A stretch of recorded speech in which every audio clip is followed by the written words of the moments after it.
Hello, രേഖാചിത്രത്തിൻ്റെ second day Kerala box office collection റിപ്പോർട്ടാണ് എന്നൊരു വീഡിയോയിൽ നോക്കാൻ പോകുന്നത്. വീഡിയോയിലേക്ക് മുൻപ് വീഡിയോ ലൈക്ക് ചെയ്യുക, ചാനൽ സബ്സ്ക്രൈബ് ചെയ്യുക. ജനുവരി മാസം ഇനിയും ധാരാളം ചിത്രങ്ങൾ അങ്ങോട്ട് OTT റിലീസ് ചെയ്യുന്നുണ്ട്.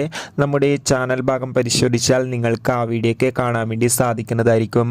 ആസിഫ് അലി, അനശ്വര രാജൻ, മനോജ് കെ ജയൻ എന്നൊക്കെ പ്രധാന കഥാപാത്രങ്ങളായി ഇന്നലെ റിലീസ് ചെയ്ത ചിത്രമായിരുന്നു രേഖാചിത്രം.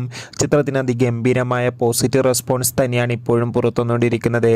അതുകൊണ്ട് തന്നെ എല്ലാ സിനിമാ പ്രേമികളും ഒരേപോലെ രേഖാചിത്രത്തിൻ്റെ ഓരോ ദിവസത്തെയും കളക്ഷൻ റിപ്പോർട്ട് അറിയാൻ വേണ്ടി ഏറെ ആകാംക്ഷയോടെയാണ് കാത്തിരിക്കുന്നുണ്ടായിരുന്നത്. ഫൈനലി ചിത്രത്തിൻ്റെ സെക്കൻഡ് ഡേ കേരള കളക്ഷൻ റിപ്പോർട്ടൊക്കെ ഇപ്പോൾ പുറത്തുവന്നിരിക്കുകയാണ്. ചിത്രത്തിന് രണ്ടാം ദിവസവും അത്യാവശ്യം മികച്ചൊരു ബുക്കിംഗ് ആണ് നടക്കുന്നത്.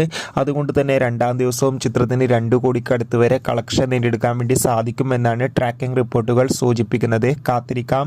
രേഖാചിത്രത്തിൻ്റെ കൂടുതൽ കേരള ബോക്സ് ഓഫീസ് കളക്ഷൻ റിപ്പോർട്ടിനായി ചിത്രം കണ്ടവരുടെ അഭിപ്രായം കമൻറ്റ് ചെയ്യുക. കൂടുതൽ സിനിമാ വാർത്തകൾക്കായി ചാനൽ ഇപ്പോൾ തന്നെ സബ്സ്ക്രൈബ് ചെയ്യാൻ വേണ്ടി ശ്രമിക്കുക.